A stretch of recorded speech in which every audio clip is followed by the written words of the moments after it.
Vous savez, c'est comme les souris.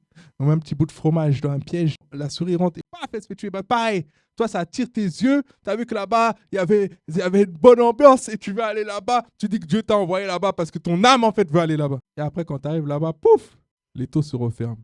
Ta consécration, zéro. Ta connexion avec le Seigneur, zéro. Tout descend.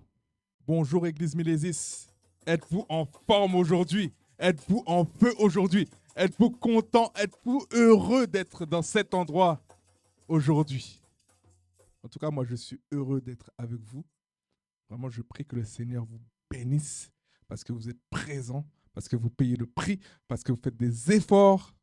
Beaucoup de personnes sont en train de dormir le dimanche, mais nous, on est à l'église ensemble pour louer, adorer le Seigneur et entendre ce que le Seigneur a à nous dire. Donc, mon enseignement d'aujourd'hui s'intitule 8 obstacles à la bénédiction. Dis à ton voisin, 8 obstacles.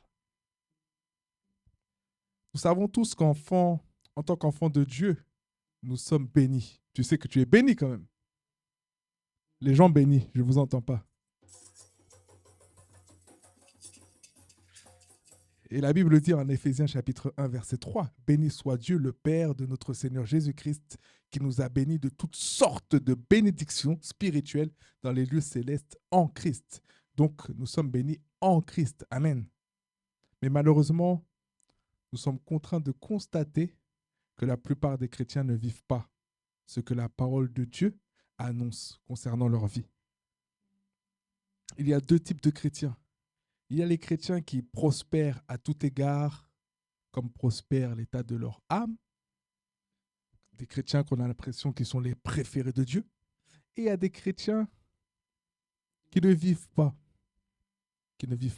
selon ce que les Écritures disent, qui au contraire sont aux antipodes de la vie abondante que Christ nous a promis.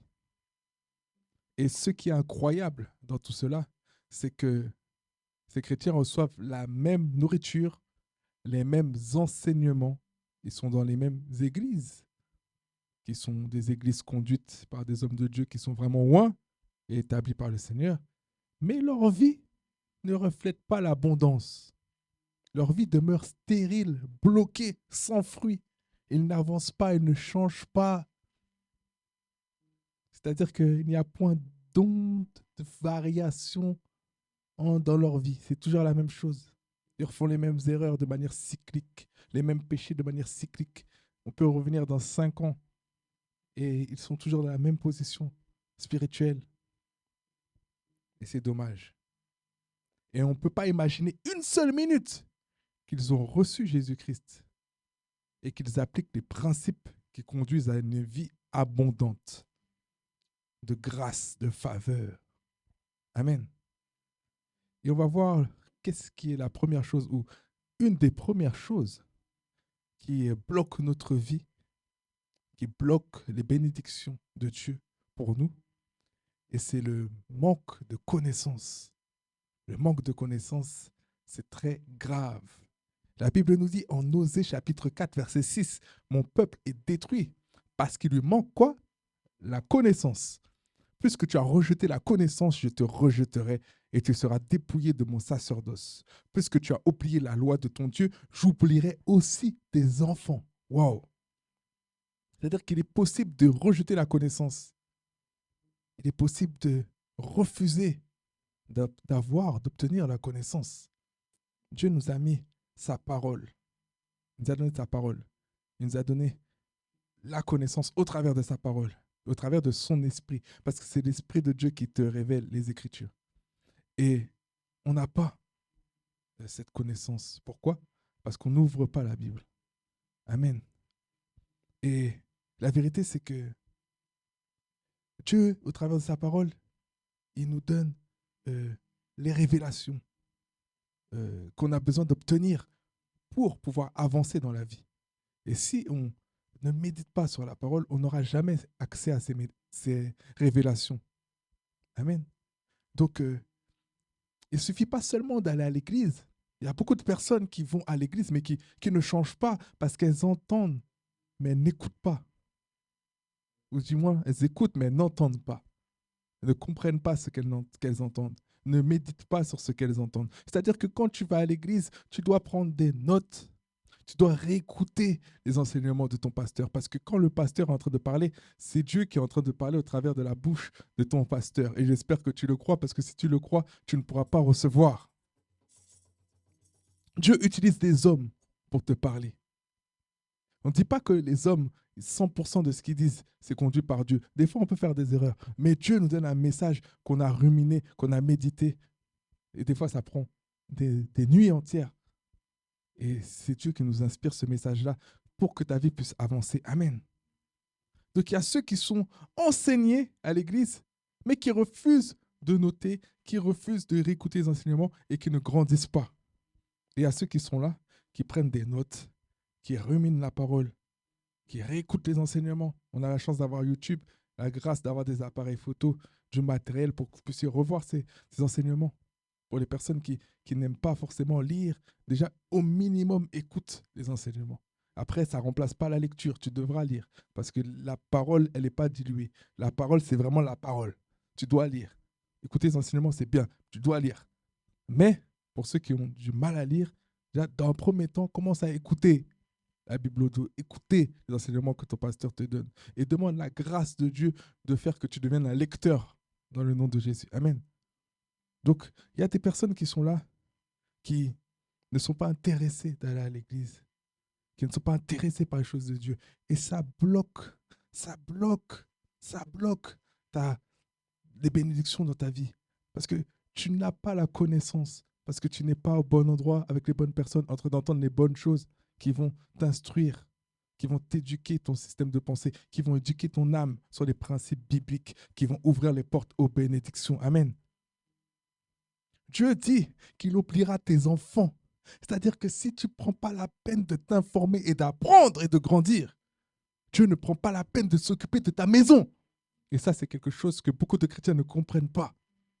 Tu ne t'occupes pas des affaires de Dieu. Dieu, il dit clairement, il ne prend pas la peine de s'occuper de tes enfants, de prendre...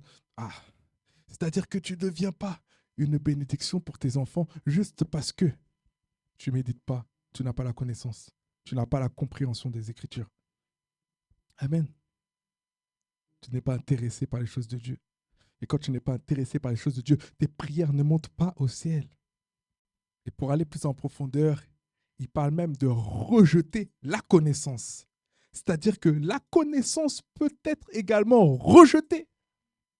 Quand le pasteur enseigne et que tu décides de ne pas réécouter. Quand le pasteur enseigne et que tu n'es pas concentré, tu es en train de rejeter la parole. Tu es en train de rejeter la connaissance. Tu es en train de rejeter.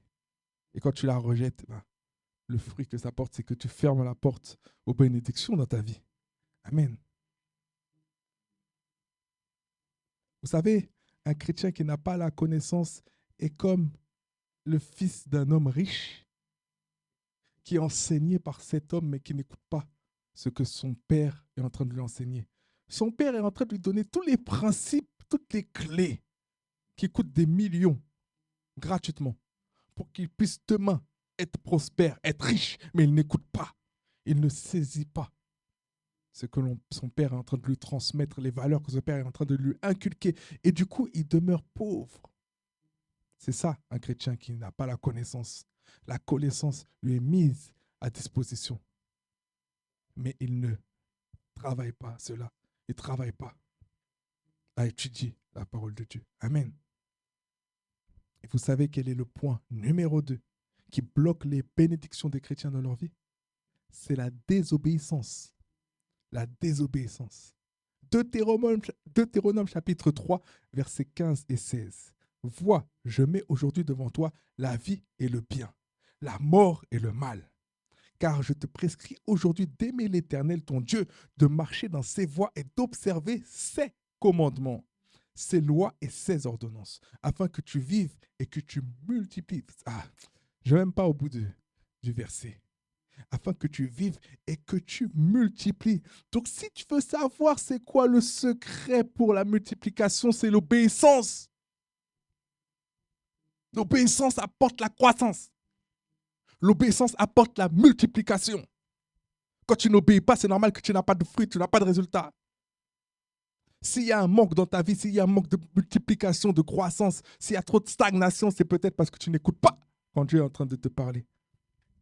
Donc, ces lois et ces ordonnances afin que tu vives et que tu te multiplies et que tu multiplies. Et que l'Éternel, ton Dieu, te bénisse dans le pays dont tu vas entrer en possession. Donc Dieu parle d'un pays dans lequel tu vas rentrer en possession parce que tu es obéissant. Amen. Parce que tu observes ses commandements, ses lois et ses ordonnances. C'est-à-dire que quand il te dit de faire quelque chose, tu le fais. Nous avons deux chemins possibles. Et nous devons choisir le bon chemin. Amen. Dis à ton voisin, choisis le bon chemin.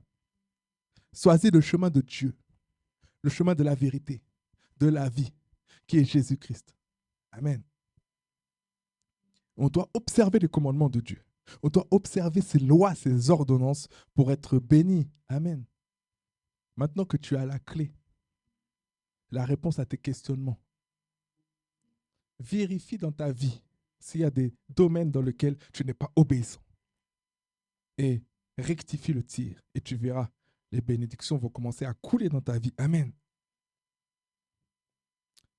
Verset 16. Ce que je vous commande aujourd'hui, c'est d'aimer l'Éternel, votre Dieu, de suivre le chemin qu'il vous trace et d'obéir à ses commandements, ses ordonnances et ses lois. En faisant cela, vous aurez la vie, vous deviendrez nombreux et vous serez bénis par l'Éternel, votre Dieu, dans le pays où vous vous rendez pour en prendre possession. Nous sommes chaque jour confrontés à ce choix dans nos vies.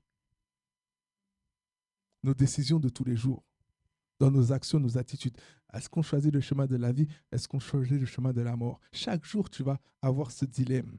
Chaque jour, tu vas devoir choisir. Chaque jour suffit à sa peine. Chaque jour suffit sa peine. Chaque jour est un nouveau jour. Ce n'est pas parce qu'aujourd'hui tu as marché dans le bon chemin que demain tu marcheras dans le bon chemin. C'est-à-dire que tu dois t'obstiner à entendre Dieu chaque jour de ta vie et être obéissant à sa parole chaque jour. C'est pour ça que tu ne dois pas partir de chez toi sans avoir prié. Comment peux-tu obéir à Dieu? Comment peux-tu ne pas demander le pain quotidien de Dieu et puis savoir si tu dois aller à gauche ou à droite aujourd'hui? Amen. Donc on peut choisir d'obéir à Dieu et manger les bons fruits du pays. On peut choisir de continuer de vivre dans la désobéissance et la rébellion et ainsi avoir les conséquences qui suivent. Les conséquences, c'est quoi? Le manque, la pauvreté, la maladie, la disette, les souffrances inutiles. Ça, les conséquences de la désobéissance. Le retard. Conséquence de la désobéissance, c'est un retard. Quand Dieu te donne un raccourci dans ta vie et que tu veux passer par des chemins ténébreux, tu perds du temps. Même si Dieu te fait grâce et te ramène dans le droit chemin, tu as quand même perdu du temps. Et pour certaines personnes, ce n'est pas des heures, ce n'est pas des jours, ce n'est pas des minutes qui perdent, c'est des années entières. Il y a des personnes qui commencent à rentrer dans le chemin de Dieu après 75 ans de vie. Si tu te retrouves dans cette situation, sache que Dieu peut te faire rattraper le temps dans le nom de Jésus. Et si tu es jeune, eh ben, ne perds pas de temps et marche dans la direction de ta destinée. Par quel chemin, par quelle voie? Par la voie de l'obéissance. Amen. Si Dieu veut que nous soyons obéissants, c'est pourquoi, à votre avis? C'est parce qu'il veut que nous soyons heureux. Il veut nous éviter les troubles, les problèmes, les péripéties. Il y a des tribulations, c'est vrai. Mais il y a des choses, des combats dans lesquels tu te trouves, c'est uniquement par désobéissance. Ce n'est pas une tribulation, ce n'est pas le diable qui est en train de t'attaquer. Ce n'est pas Satan, c'est toi-même qui est en train de te mettre dans un problème parce que tu n'écoutes pas la voix de Dieu, tu n'entends pas Dieu.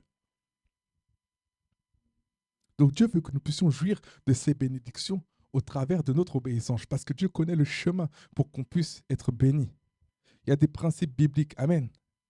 Le livre de Deutéronome nous parle beaucoup des conséquences de l'obéissance et de la désobéissance de son peuple. Deutéronome chapitre 8, versets 6 à 11. Tu observeras les commandements de l'Éternel ton Dieu pour marcher dans ses voies et pour le craindre. Car l'Éternel ton Dieu va marcher dans ses voies, car l'Éternel ton Dieu va te faire entrer dans un bon pays, pays de cours d'eau, de sources et de lacs, qui jaillissent dans les vallées et dans les montagnes. Pays de froment d'orge, de vignes, de figuiers et de grenadiers. Pays d'oliviers et de miel. Pays où tu mangeras du pain avec abondance, où tu ne manqueras de rien. Pays dont les pierres sont du fer et des montagnes duquel tu tailleras les reins. lorsque tu mangeras et tu te rassasieras. Attends, je bloque, je coupe un petit peu. Te rassasier. Te rassasier, c'est-à-dire que tu manges à ta faim. C'est-à-dire que tu manges jusqu'à ce que tu n'aies plus le goût, tu n'aies plus envie de manger. Il y a des personnes qui ne mangent pas à leur faim aujourd'hui, qui sont dans le manque, qui souffrent, qui n'ont pas la santé qu'il faut, qui n'ont pas les finances qu'il faut. Et Dieu nous promet en fait qu'il nous les donne. Amen. Donc au travers de cet enseignement, tu vas sortir de ta situation, tu vas sortir de ta condition pour être dans l'abondance dans le nom de Jésus, pour que tu puisses être rassasié de beaux jours et de longs jours dans le nom de Jésus. Peu importe là où tu te trouves, peu importe les souffrances corporelles, physiques que tu as dans le nom de Jésus, je déclare que le sang de Jésus patrouille ton corps, tes veines et toutes les cellules de ton corps pour te restaurer dans le nom puissant de Jésus-Christ. Alors, lorsque tu mangeras, etc., tu béniras l'Éternel ton Dieu pour le bon pays qu'il t'a donné. Garde-toi d'oublier l'Éternel ton Dieu au point de ne pas observer ses commandements, ses ordonnances et ses lois que je te précise aujourd'hui, que je te prescris aujourd'hui. C'est-à-dire que quand tu vas rentrer dans la terre promise que Dieu t'a promis, quand tu vas avoir ce mari extraordinaire, gentil, aimant, patient, bon, lent à la colère, amoureux, ou cette épouse formidable qui va t'aider, qui sera ton aide parfaite. N'oublie pas d'où tu viens. Quand tes greniers seront remplis, quand ton salaire va passer de 1500 à 2500, n'oublie pas d'où tu viens. N'utilise pas cet argent pour faire n'importe quoi. N'utilise pas cet argent pour t'éloigner de Dieu. N'utilise pas cet argent pour aller faire du shopping le jour de culte le dimanche. Non! N'oublie pas d'où tu viens. Garde-toi d'oublier l'Éternel, ton Dieu, au point de ne pas observer ses commandements, ses ordonnances et ses lois que je te prescris aujourd'hui. C'est-à-dire que quand le Seigneur va remplir tes greniers, va remplir ton compte en banque, ce n'est pas le moment de mettre ta Bible de côté. Ce n'est pas le moment de prendre des forfaits de Netflix et d'arrêter de regarder des prédications gratuites sur YouTube. Non, c'est le moment de te mettre à genoux, de remercier le Seigneur chaque jour de ta vie pour la situation dans laquelle il t'a mis. C'est le moment d'utiliser cet argent justement pour l'œuvre de Dieu.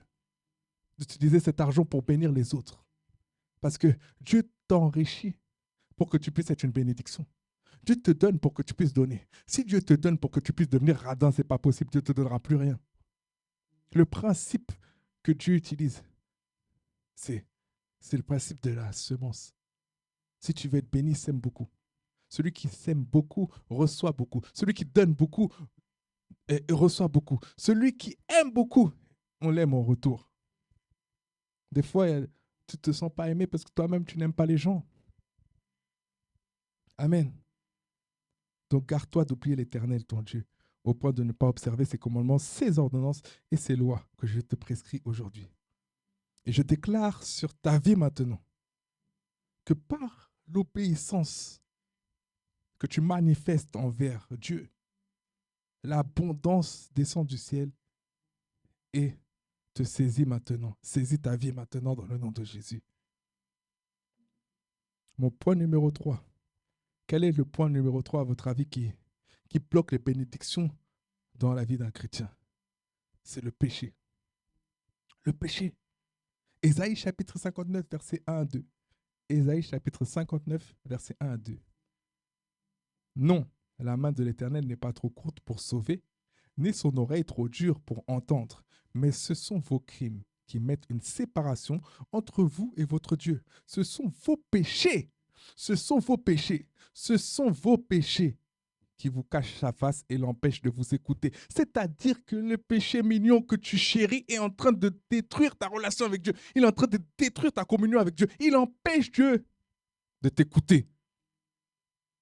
Ce péché mignon que tu ne veux pas arrêter, qui est en vérité maintenant de l'iniquité, parce que c'est un péché que tu aimes, que tu chéris, que tu cajoles. Ce péché empêche Dieu de t'écouter. Tes prières ne montent pas. Et quand tes prières ne montent pas, tu n'es pas béni. Parce qu'il y a des choses que tu demandes à Dieu que Dieu n'entend pas. Amen. Mais ce sont vos crimes qui mettent une séparation entre vous et votre Dieu. Ce sont vos péchés qui vous cachent la face et l'empêchent de vous écouter. C'est quoi la raison qui fait que Dieu ne t'écoute pas? Le péché. Le péché. Dis à ton voisin le péché. Dis à ton voisin, tu dois délaisser ce péché mignon. Tu dois bannir le péché de ta vie. Amen. Et le chemin qui est agréable à Dieu, c'est le chemin, la voie vers la sanctification. C'est chercher à se sanctifier, chercher à plaire de plus en plus à Dieu. Amen. Si tu avais un problème avec le vol, tu dois arrêter de voler. Les voleurs n'hériteront pas le royaume des cieux. Si tu as un problème avec l'impudicité, tu dois arrêter l'impudicité. Les impudiques n'hériteront pas le royaume des cieux. Si tu as un problème quelconque, tu dois arrêter. Parce que Dieu t'a donné, au travers de Jésus-Christ, la capacité, la force de vaincre le péché. Mais si le diable est en train de te mentir, c'est parce que tu ne connais pas la vérité, parce que tu n'ouvres pas ta Bible et tu n'as pas les révélations, les rémas qui te délivrent. Le réma te délivre. La révélation te délivre. Et c'est qui te donne le réma? Le Saint-Esprit de Dieu. À travers des écritures que tu vas lire, que tu vas méditer, que tu vas entendre. Amen. Donc tu dois avoir des rémas, tu dois avoir des révélations de Dieu. Quand tu auras le réma concernant la pudicité, tu vas arrêter de draguer toutes les femmes. Tu vas arrêter de courir derrière les hommes. Quand tu vas avoir le réma concernant le vol, tu ne voleras plus. Toute forme de vol. Il y a des formes de vol direct où on prend dans les affaires des gens direct, mais il y a un autre style de vol où on arnaque les gens dans le travail. Ça aussi, c'est du vol. Il y a plusieurs types de péchés. La Bible nous dit que celui qui convoite une femme dans son cœur, il a déjà commis l'adultère avec elle. C'est-à-dire qu'il y a plusieurs niveaux de péché. Peut-être tu ne commets pas l'action, mais tu commets l'action à travers ton cerveau, tes pensées. C'est un autre niveau de sanctification. Je dis à ton voisin, cherche la sanctification, cherche à te sanctifier. Cherche à ce que le Seigneur te change, te renouvelle ton système de pensée, ton cœur. Parce que tout vient du cœur. La vie vient du cœur. Amen. Plus tu vas te sanctifier, plus tu vas avoir accès à Dieu. C'est vrai, il y a des personnes qui commettent des péchés. On commet tous des péchés. Et on est sauvé parce que Jésus est mort. Alors, il y a beaucoup de personnes et de religions qui ne veulent pas entendre ça. On est justifié par le sacrifice de Jésus et non par nos actions. Il y a des religions et des religieux qui disent que c'est trop facile. Il faut qu'ils se scarifient, qu'ils s'accrochent sur des trucs, qu'ils marchent sur des clous pour qu'ils disent qu'ils méritent d'aller au paradis. Non, Dieu, il a envoyé par amour pour toi. Il a envoyé Jésus-Christ pour être crucifié à ta place. Donc, tu n'as pas besoin de te crucifier toi-même pour être sauvé. Il a été crucifié pour toi. Et personne n'est digne, en fait, de racheter quiconque. Personne, aucune statue, aucun Dieu de ce monde ne peut racheter quiconque, en fait, qui que ce soit sur cette terre. Il n'y a que Jésus-Christ qui est l'agneau, qui a ce pouvoir, ce potentiel, qui est saint, en fait, pour pouvoir racheter le péché de l'humanité. Amen.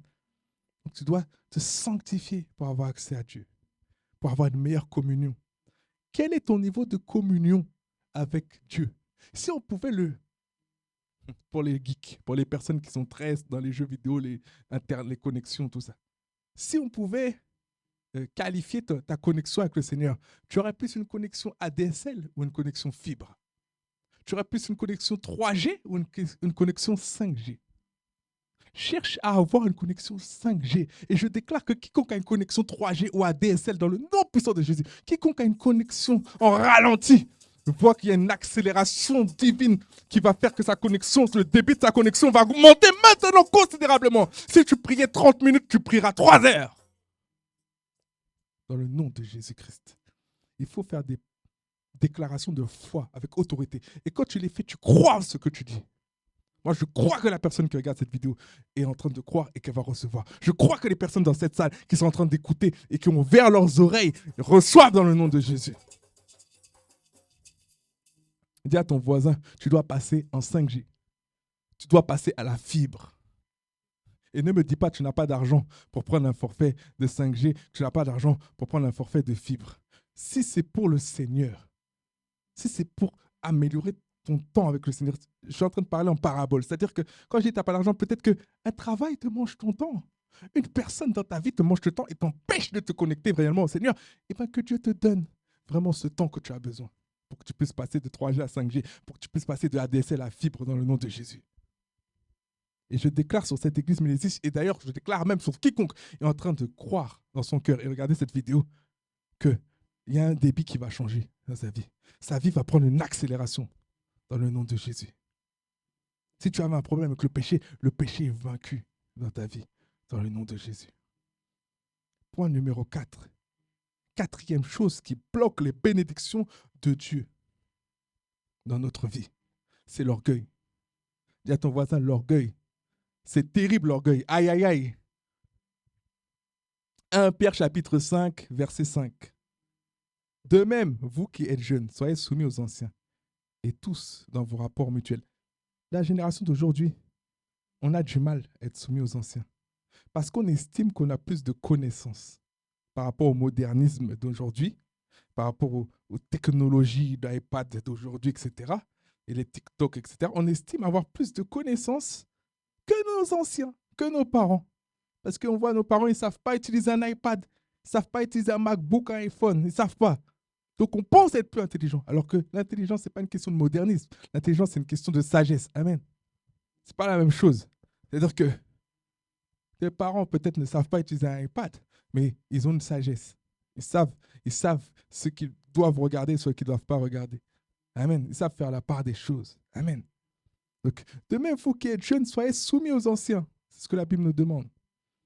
On ne doit pas être des jeunes et on se sent plus que... Voilà, on est des nouveaux pasteurs comme moi et on se sent plus grand que les grands hommes de Dieu de cette génération. D'ailleurs, je vous respecte et je vous honore parce que c'est par rapport à vous aujourd'hui qu'on est en train de devenir ce qu'on est en train d'être. C'est par rapport à vous qu'on gagne les années, qu'on aurait galéré. Toutes les galères que vous avez eues, on les évite. Pourquoi? Parce qu'on vous écoute et on vous suit. En tout cas, en ce qui me concerne, je suis. Amen. Car Dieu résiste aux orgueilleux, mais il fait grâce aux humbles. Dieu résiste aux orgueilleux et fait grâce aux humbles. Il fait grâce à qui? Aux humbles.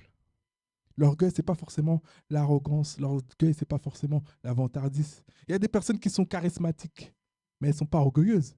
Il y a des personnes qui ont une façon de parler très éloquente, mais elles ne sont pas orgueilleuses. Il ne faut pas confondre. Dieu ne t'a pas demandé d'être comme ça. Dieu ne t'a pas demandé de prêcher comme ça et tu n'as pas de vie. Moi, j'ai la vie de Christ en moi. Amen. Et la vie de Christ en moi déborde, fait que je n'ai pas de position. Amen. Aujourd'hui, peut-être j'ai une caméra où je ne peux pas me déplacer sur l'estrade, j'ai une petite estrade, je suis obligé de rester fixe, mais j'ai la vie de Dieu en moi. Amen.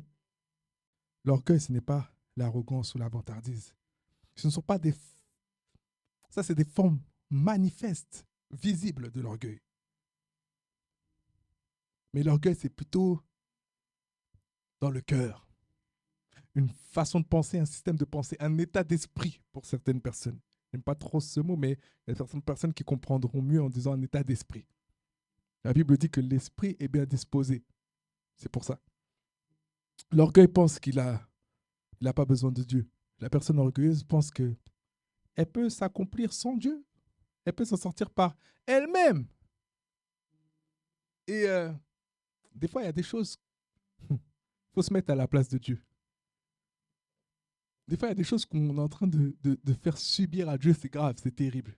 C'est-à-dire que quand Dieu te dit de ne pas faire quelque chose et que tu décides de faire autre chose, c'est-à-dire que tu es en train de dire ouvertement à ton Dieu, qui est en même temps ton Père et en même temps ton Créateur, que tu connais mieux que lui. Quand tu n'écoutes pas ce qu'il est en train de te dire, tu es en train de dire à Dieu, je connais mieux que toi, en fait, indirectement. Si Dieu te dit que tu dois être à Paris et que toi, tu te retrouves à Madagascar ou tu te retrouves même au Qatar ou alors tu te retrouves même à Dubaï, voilà. C'est beau là-bas, c'est bien. Mais et que Dieu ne t'a pas dit d'aller là-bas. Je vais en revenir à ça tout à l'heure. Si Dieu ne t'a pas envoyé là-bas, en fait, n'y va pas. Je vais revenir, ce n'est pas encore le moment. Dis à ton voisin, ce n'est pas encore le moment. Donc, quand tu penses être autosuffisant, tu es en train de dire à Dieu, ouais, je peux gérer ma vie par moi-même. Je n'ai pas besoin de ton aide. Il y a des personnes sur cette terre qui sont autosuffisantes à leurs yeux. Elles sont autosuffisantes à leurs yeux. C'est-à-dire que Et on dit oui, Jésus, c'est le Dieu des pauvres. Jésus est venu pour les pécheurs, pour les personnes de mauvaise vie, pour les mendiants, les personnes qui n'ont pas d'argent. C'est ça dans la tête des religieux de ce siècle. Et c'est ce que les religieux, c'est même pas de leur faute, c'est ce que les religieux de ce siècle, qui n'ont pas la révélation par l'Esprit de Dieu, font croire par rapport à Jésus-Christ. Alors que Jésus, il est venu pour tout le monde. Pour toi aussi qui es riche, qui est millionnaire. Parce qu'actuellement, tu n'es pas riche. Tu es riche en biens matériels. Mais tu n'es pas riche en esprit, comme je dis toujours. C'est-à-dire que quand tu meurs, tu n'as plus rien. Alors que nous, quand on meurt, on a tout avec Christ. Amen. Et je dis ça pour que tu puisses prendre conscience. La Bible dit que c'est plus dur pour un riche d'accéder au royaume de Dieu que pour un chameau de rentrer dans le trou d'une aiguille. C'est-à-dire que des fois, il y a des personnes qui ne sont pas riches sur cette terre, mais c'est un mal pour un bien. Parce qu'elles vont suivre Jésus. Mais toi qui penses que parce que tu es riche sur cette terre, tu es bien, tu n'as pas besoin de Christ, tu te mets un doigt dans l'œil. Et aujourd'hui, je te dis clairement que si tu ne changes pas de mentalité, malheureusement, ce n'est pas une prophétie de malheur que je fais, tu vas aller dans le côté obscur, je ne veux pas te donner le nom. Mais je prie pour ta vie qu'au travers de cette parole, tu puisses changer de direction dans le nom de Jésus. Je ne t'ai pas dit de jeter tout ton argent. Je ne t'ai pas dit de faire des choses de religieux. Je t'ai juste dit, en gros, donne ta vie à Jésus-Christ et fais don de ton argent pour des choses qui font avancer le royaume de Dieu. Et plus tu vas donner au royaume de Dieu, plus le Seigneur va te faire grandir, va te faire prospérer financièrement. C'est un principe biblique. Il y a même des personnes qui sèment dans les églises exprès pour recevoir. Après, tu ne fais pas avec le bon mobile de cœur quand tu fais ça, si tu ne suis pas Jésus. Mais comme c'est un principe biblique, des fois, ça fonctionne malheureusement. Malheureusement. Donc, quand tu penses que tu as toutes les richesses de la terre, tu as toutes les femmes, toutes les voitures, tout ce que tu veux, en fait, et que tu es riche, tu n'es pas riche. Et tu es orgueilleux. Tu es orgueilleux. Parce que nous avons tous besoin de Jésus-Christ. Parce que Jésus-Christ est mort à la croix pour le pardon de tes péchés. Et actuellement, à ce que je sache, il n'y a personne qui peut racheter tes péchés.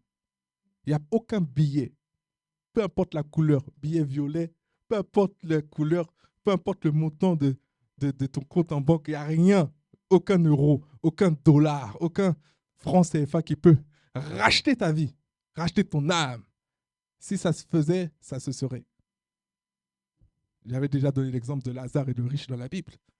La richesse ne sauve pas ton âme. La richesse contribue à ce que tu sois un peu dans la joie sur la terre, mais c'est éphémère. Voilà, Dieu nous appelle à prospérer, mais à ne pas être orgueilleux avec l'argent. Tu dois être un homme riche, tu dois être une femme riche, mais avec Jésus-Christ. Amen. Riche en esprit avant tout. Donc l'orgueilleux, c'est celui qui passe son temps en retrait également, qui n'aime pas trop se frotter aux autres parce qu'il se sent supérieur aux autres. Vous savez, il y a des personnes qui parlent très bien le français, mais qui sont très arrogantes quand elles parlent. Il y a des personnes qui peuvent dire exactement la même phrase, mais avec une manière arrogante. Par exemple, je dis, fais pas ça, tu vas te blesser. Et l'autre personne a dit, fais pas ça, en gros, t'es bête, quoi. L'attitude, il n'a même pas fini sa phrase, que tu vois déjà qu'il y a une arrogance, il y a une forme de mépris au travers de sa phrase. Pourtant, c'est la même phrase. On peut donner une phrase, fais pas ça, tu vas te blesser par gentillesse, amour. On sent l'amour, on sent la gentillesse, on sent la bienveillance. Et on peut donner exactement la même phrase avec une pointe d'orgueil, d'hautaine, être hautain, avoir un esprit de je suis supérieur à toi. Il y a des personnes qui sont timides et qui sont très orgueilleuses. Des personnes qui refusent de pardonner parce qu'ils concluent que le niveau d'offense dans lequel ils ont été atteints, enfin qu'ils ont atteint, ça ne mérite pas le pardon. L'autre personne ne mérite pas de pouvoir obtenir le pardon. Quand tu refuses de pardonner à quelqu'un, c'est une forme d'orgueil. Il y a plusieurs formes d'orgueil. Amen. Donc Dieu résiste aux orgueilleux, mais je fais grâce aux humbles. Et quand je dis Dieu résiste aux orgueilleux, c'est aussi au niveau des bénédictions. Parce que pourquoi Dieu va te bénir si tu es orgueilleux? Quand tu résistes, c'est aussi avec ton portefeuille. Ne crois pas que c'est... Tu résistes aux orgueilleux, la Bible dit. Donc il va couper tes bénédictions. Même tes allocations que tu devais avoir, paf, ça va se couper, tu ne vas pas comprendre. C'est l'orgueil. C'est l'orgueil. C'est l'orgueil. L'orgueil ne fait pas Dieu aller dans ton sens. L'orgueil aussi, c'est quand tu ne rends pas gloire à Dieu. Il faut savoir rendre gloire à Dieu. Quand tu ne rends pas gloire à Dieu, ça veut dire que tu as eu les choses par tes propres forces. Tu as eu ton augmentation par tes propres forces. Ce salaire-là, c'est parce que tu le mérites entièrement. Et c'est comme ça que tu passes à côté de beaucoup de choses. Des fois, l'orgueil va t'amener à mépriser des gens que tu as mis sur ta vie pour te bénir. Il y a des choses que tu devais obtenir que tu n'as pas obtenues à cause de l'orgueil, à cause du mépris qu'il y a dans ton cœur. Peut-être Dieu devait te donner. Un mari ne t'a pas donné à cause de ton orgueil, parce que tu vas tuer ce mari-là avec l'orgueil. Peut-être Dieu devait te donner. Et ce n'est pas une voiture, mais tu n'as pas eu cette voiture-là. Parce que tu as méprisé, en fait, la personne que Dieu a utilisée pour te bénir avec cette voiture. L'orgueil, c'est terrible. L'orgueil. Amen. Il y a encore une chose, le point numéro 5. Ne pas être sur la terre de notre bénédiction. Ça bloque les bénédictions dans notre vie. Ne pas être sur la terre de notre bénédiction. Et on va lire aujourd'hui Genèse chapitre 12, versets 1 à 3. L'Éternel dit à Abraham, va-t'en de ton pays, de ta patrie et de la maison de ton père. Je m'arrête là. Déjà, Dieu te dit, va-t'en de ton pays, va-t'en de ta patrie, va-t'en de la maison de ton père. Donc, toi, tu es là en train de manger atchéké, tu es en train de manger couscous, tu es en train de manger colombo chez tes parents tranquillement, tu es à l'aise, tu as tout ce qu'il faut, nourri, logé. Et tu fais tes petites études à côté tranquillement. Et puis Dieu te dit, bah, tu t'arrêtes là, tu pars. Tu pars. Et tu pars pas pour aller à Dubaï. Hein. Tu pars pour aller là où je t'envoie. Parce que des fois, il y a des personnes qui disent, Dieu m'a dit de partir, mais ils partent de la maison pour aller là où Dieu leur a jamais dit d'aller. Je ferai de toi une grande nation et je te bénirai. Mais c'est pas je ferai de toi une grande nation et je te bénirai là où tu vas aller, où tu veux aller. C'est je ferai de toi une grande nation et je te bénirai quand tu vas aller là où je t'ai demandé d'aller. Même s'il te demande d'aller dans le désert du Sahara, si tu as promis quelque chose, il va te le donner. Amen. Je bénirai ceux. Attends, je ferai de toi une grande nation et je te bénirai. Je rendrai ton nom grand et tu seras une source de bénédiction. L'obéissance fait de toi une source de bénédiction. C'est-à-dire qu'à contrario, la désobéissance peut faire de toi une source de malédiction pour ta famille. Aïe, aïe, aïe, aïe. Il y a ton voisin, aïe, aïe. Tu peux être une source de malédiction pour ta famille à cause de ta désobéissance. Que le Saint-Esprit me donne un exemple pour que tu puisses comprendre. Je vois comme quelqu'un qui n'écoute pas à la voix de Dieu. Le Seigneur t'appelle à venir à l'église depuis longtemps. Il t'appelle à donner ta vie à Jésus-Christ depuis longtemps. Tu refuses, tu refuses, tu refuses, tu refuses. Mais le truc, c'est que tu n'es pas seulement en train de t'impacter toi.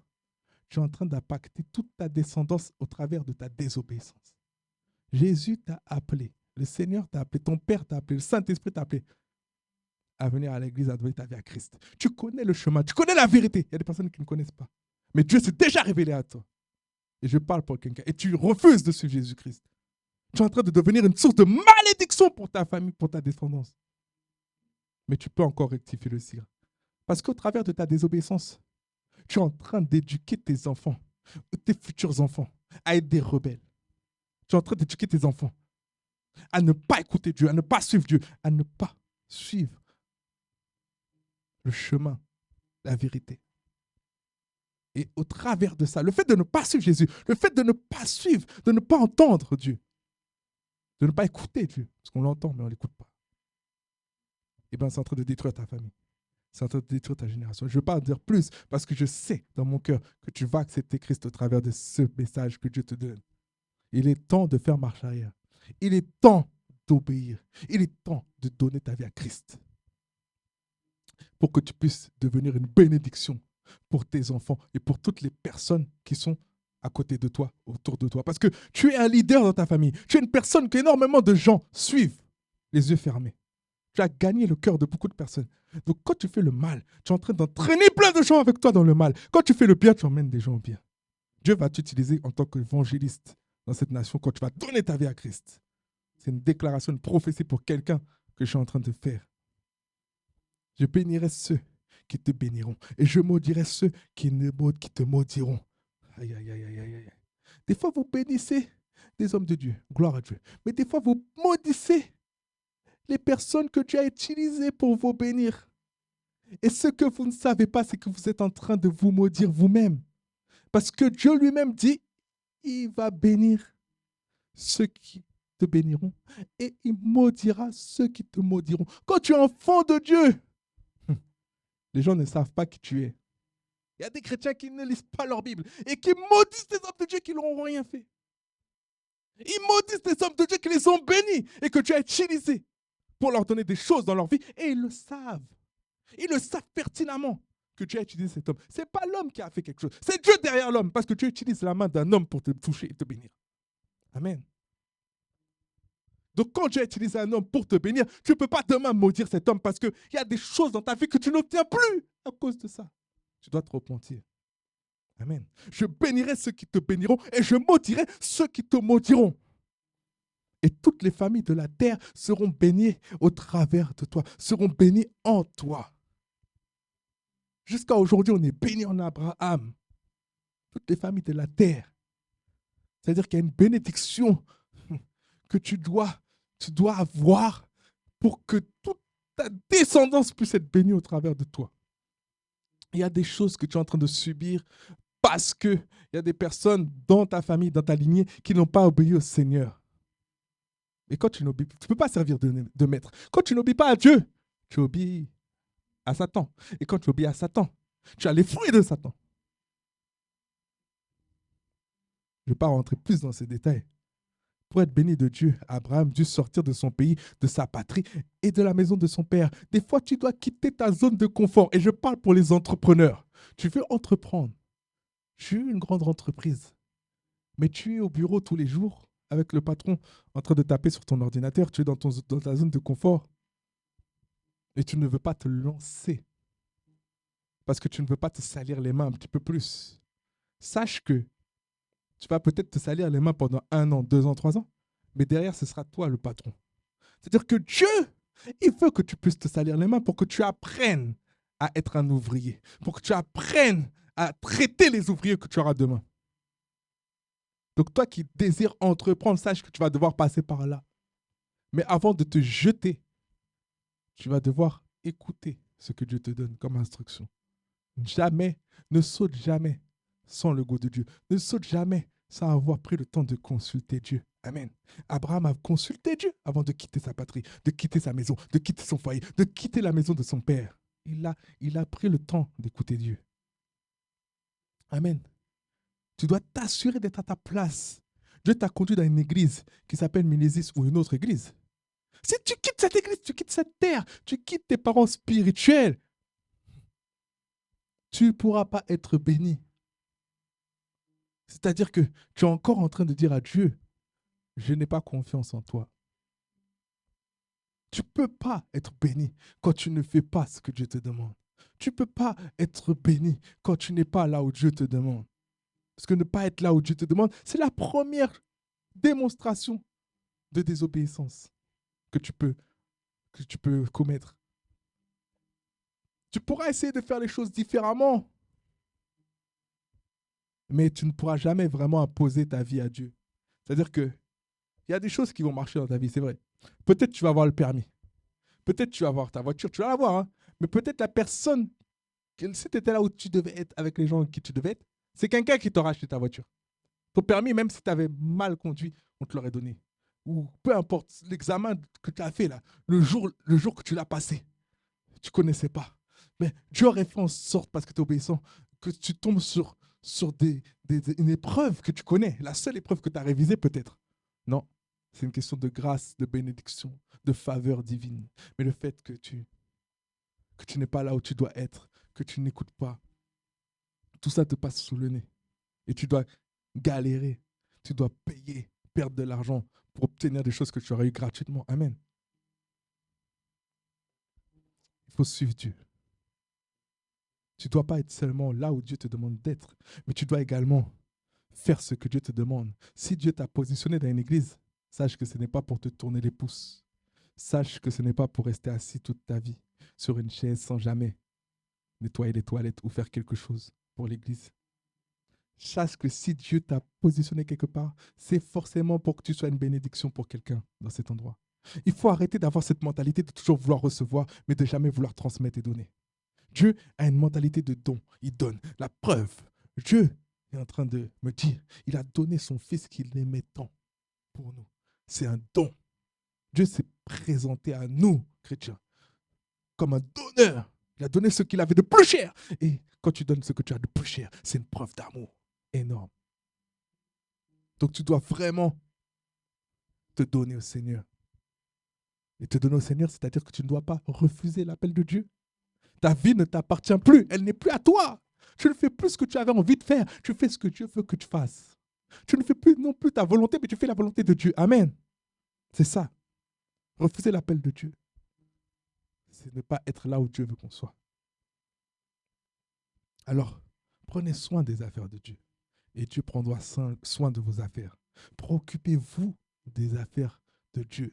Et en vous préoccupant des affaires de Dieu, vous vous préoccupez des besoins des autres.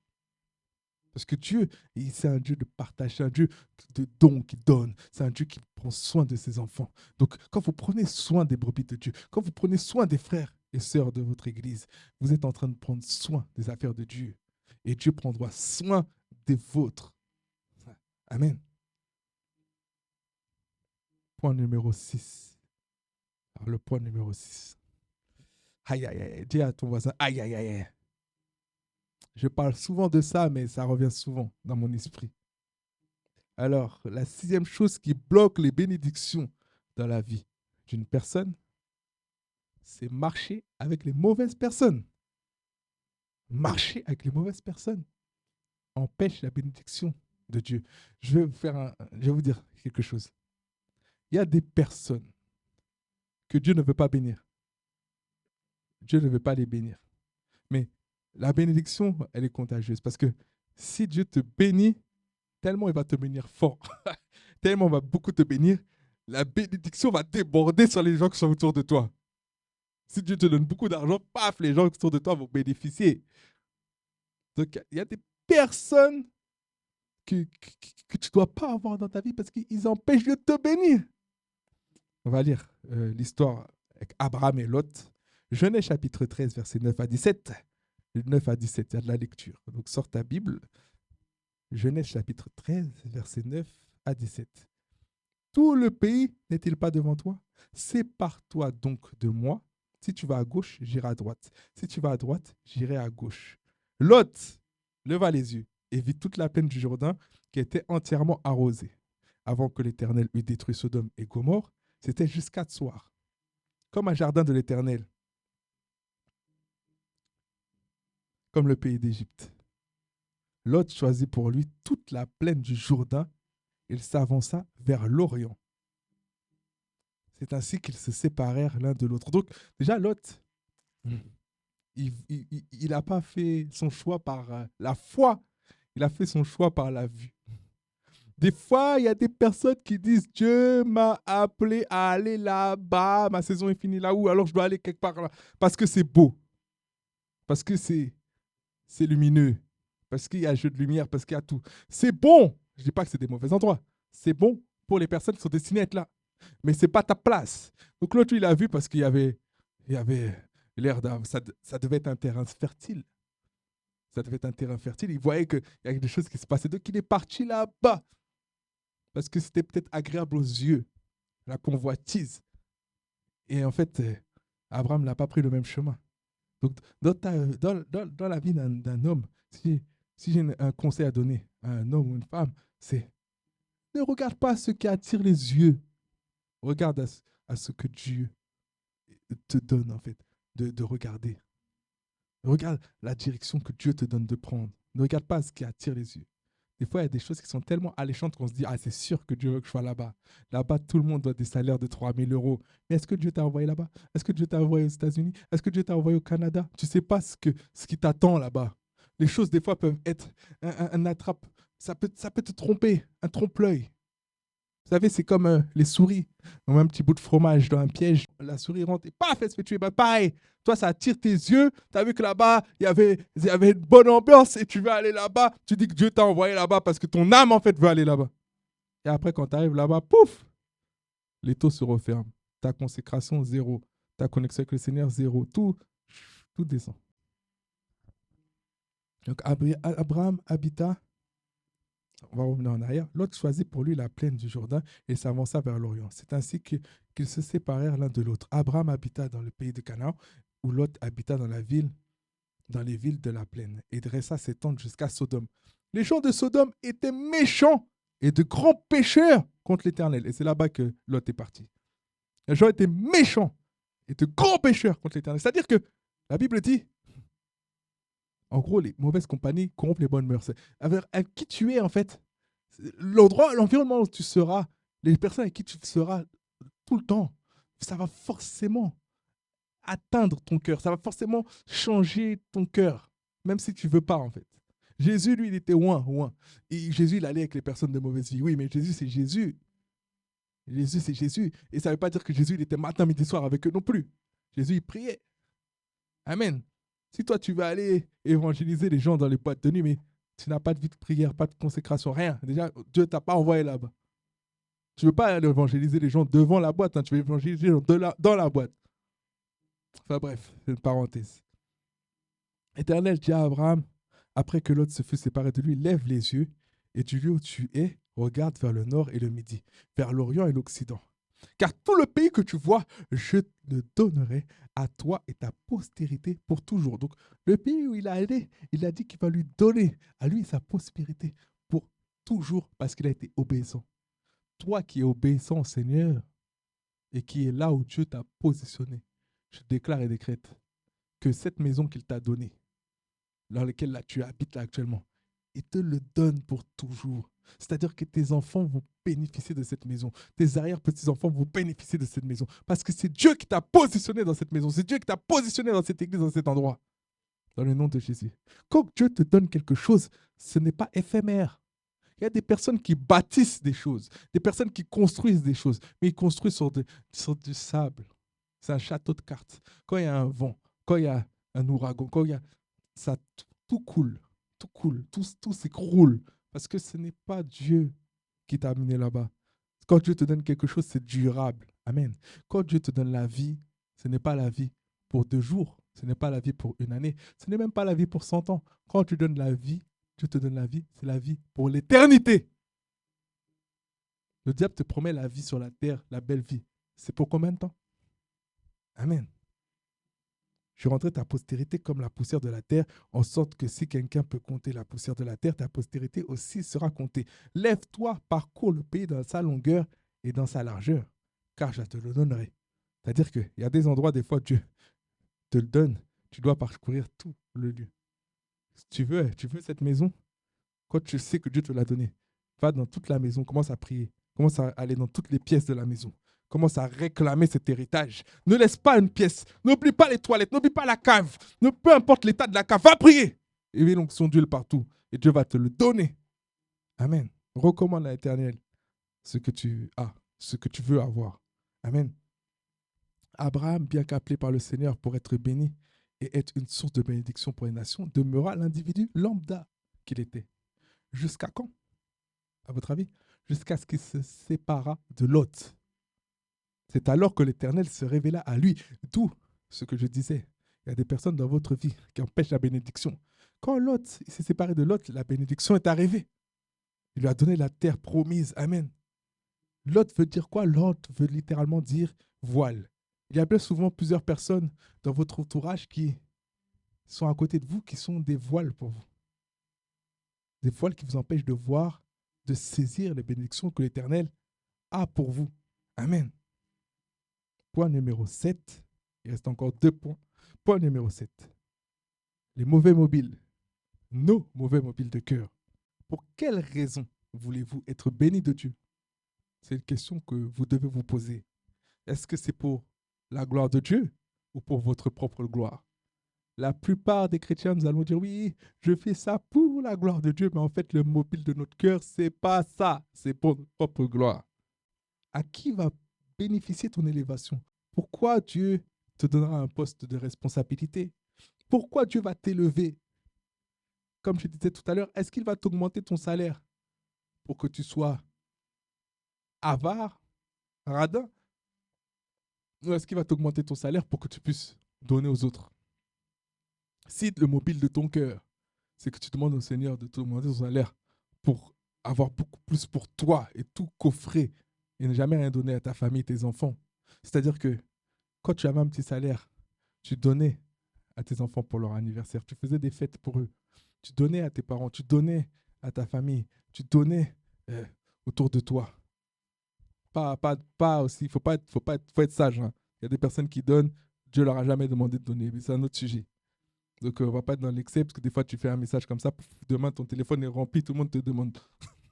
Donc, quand Dieu te demande, quand tu donnes à ta famille, à tes proches, alors que tu n'as pas beaucoup, et que Dieu te bénit, te donne plus, et que maintenant que tu as plus, tu ne donnes plus rien, pour- pourquoi Dieu te donnerait encore? Quel est l'intérêt de Dieu de te donner? Parce que Dieu, c'est un Dieu de bénédiction. Dieu te donne pour que tu puisses donner. Et plus tu vas donner, plus tu vas recevoir. Amen. Ce que tu sèmes, c'est ce que tu reçois. Tu sèmes de l'argent, tu reçois de l'argent. Tu donnes de l'amour, tu reçois de l'amour. Des fois, tu trouves que les gens ne t'aiment pas. Pourquoi tu trouves que les gens ne t'aiment pas? Parce que tu n'aimes pas les gens. Aime plus les gens t'aimeront plus. Amen. Quand vous faites les choses, est-ce que c'est pour votre gloire? Est-ce que c'est pour votre ego? Est-ce que c'est pour la gloire de Dieu? Quand tu cherches à être visible, quand tu cherches à être populaire, quand tu cherches à avoir beaucoup de followers, est-ce que c'est pour propager davantage l'évangile et que ça impacte les gens, les nations, les continents? Ou est-ce que c'est juste pour que les gens te connaissent davantage et pour ton ventre, pour ta gloire à toi, personnelle? Pourquoi veux-tu les choses? Il faut avoir les beaux mobiles de cœur. Le Saint-Esprit sonde nos cœurs. Le Saint-Esprit sonde les vrais mobiles de nos cœurs. Amen. Point numéro 8, dernier point. Ce qui empêche les bénédictions de Dieu dans notre vie de nous atteindre. Le manque d'immaturité. Le manque de maturité. L'immaturité. Notre immaturité. Galates chapitre 4, verset 1. Or, aussi longtemps que l'héritier est enfant, je dis qu'il ne réfère en rien d'un esclave, quoiqu'il soit maître de tout. Il y a des niveaux de bénédiction que vous pouvez expérimenter si vous vous efforcez de grandir spirituellement. Il y a une voie pour la bénédiction. Il y a une voie qui fonctionne, c'est la voie de la consécration. La voie de la consécration.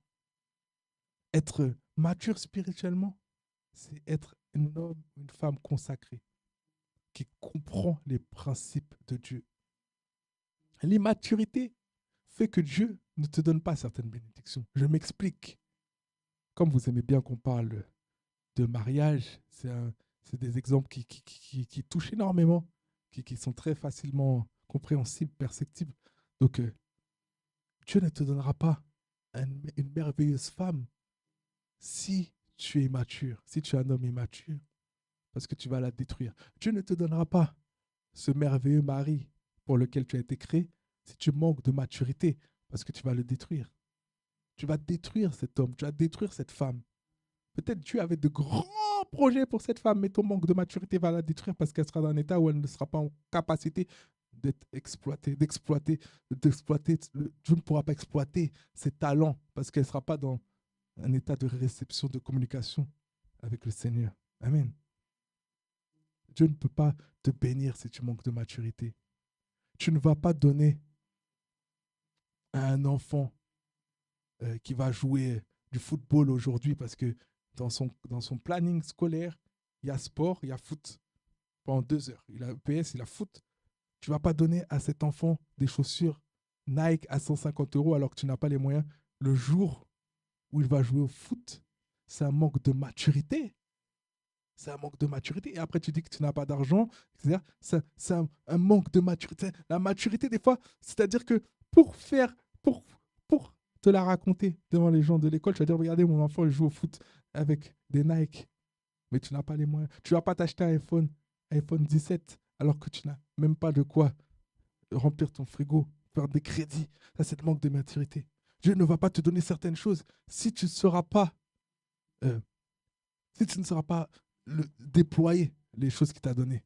Dieu, Dieu va te donner quelque chose, il va te donner des graines, des semences pour que tu puisses les planter, pas pour que tu puisses les manger.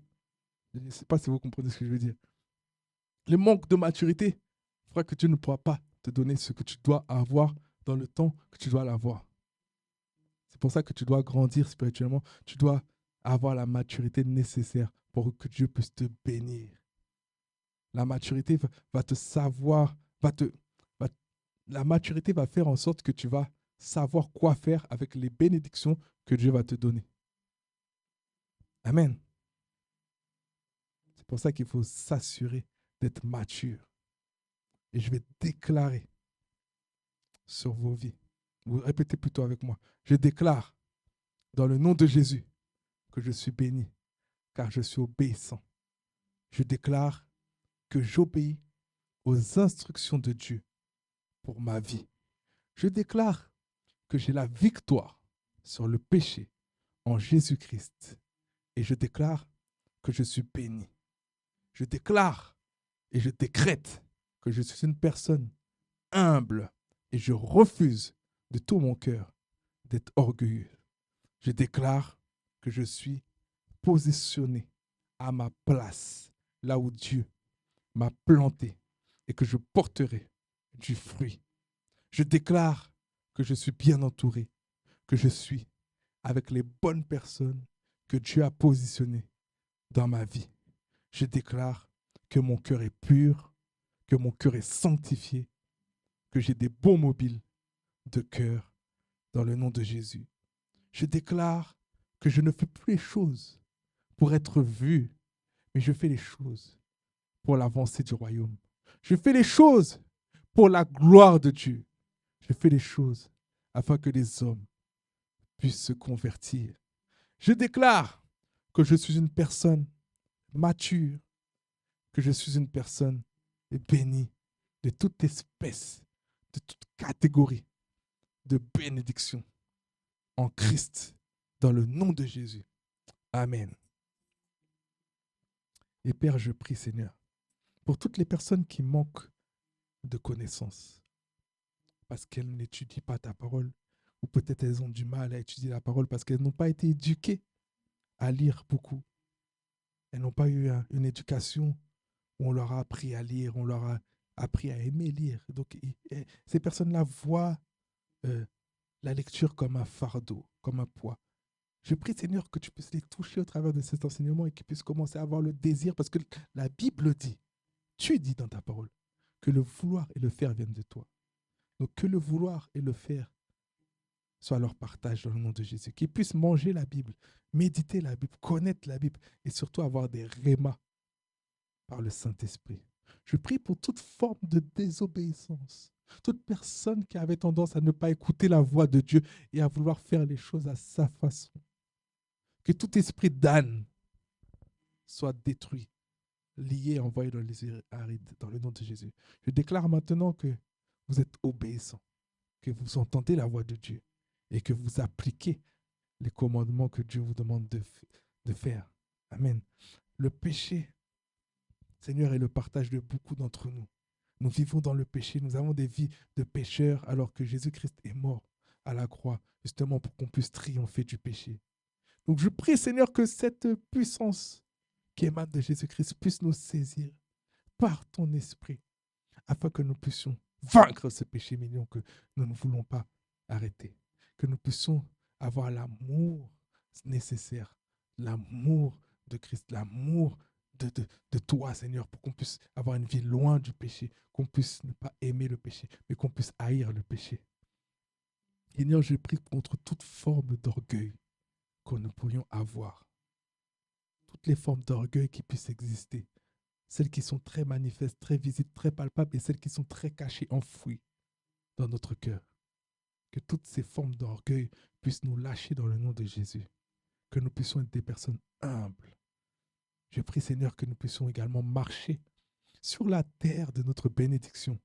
Que quiconque s'était égaré à gauche alors que tu l'avais appelé à être à droite, que tu puisses rattraper cette personne et la remettre dans le droit chemin dans le nom de Jésus. Que les circonstances, les situations de la vie puissent faire que cette personne dévie pour revenir dans le bon chemin dans le nom de Jésus. Et que si la personne était garée dans un chemin de perdition, dans un chemin de religion, que ta main puisse la saisir, que ton esprit puisse la saisir, que tu puisses te manifester au travers de Jésus dans la vie de ces personnes afin qu'elles puissent arriver au beau chemin qui est Jésus-Christ, le chemin, la vérité et la vie. Je prie, Seigneur, pour les mobiles de cœur, afin que nous puissions faire les choses avec les bons mobiles de cœur. Tu connais nos pensées des hommes, tu connais les pensées de nos cœurs, tu connais les cris de nos cœurs, tu connais nos réelles motivations. Si nos motivations ne sont pas pures, si nos motivations ne sont pas bien, ne sont pas correctes, ne sont pas agréables à tes yeux, Seigneur, je prie que tu puisses les changer, les transformer. Nous nous donnons totalement à toi. Nous donnons totalement notre cœur. Seigneur, je prie contre toute forme d'immaturité, afin que nous puissions devenir des personnes matures, des chrétiens matures. Nous ne voulons plus rester des bébés spirituels nourris au lait, mais nous voulons être des adultes spirituels nourris à la nourriture solide, Seigneur, comme l'apôtre Paul dit. Que toute personne qui était nourrie au lait depuis beaucoup trop longtemps et qui doit passer à la nourriture solide puisse avoir un organisme qui puisse ingérer la nourriture solide dans le nom puissant de Jésus. Et Seigneur, vraiment je prie pour cette église Milésis et je prie pour toute personne qui regarde cette vidéo afin que tu puisses nous donner un nouveau niveau de consécration, un niveau d'amour, un nouveau niveau de compréhension dans le nom puissant de Jésus-Christ. Merci Seigneur de m'avoir inspiré. Amen.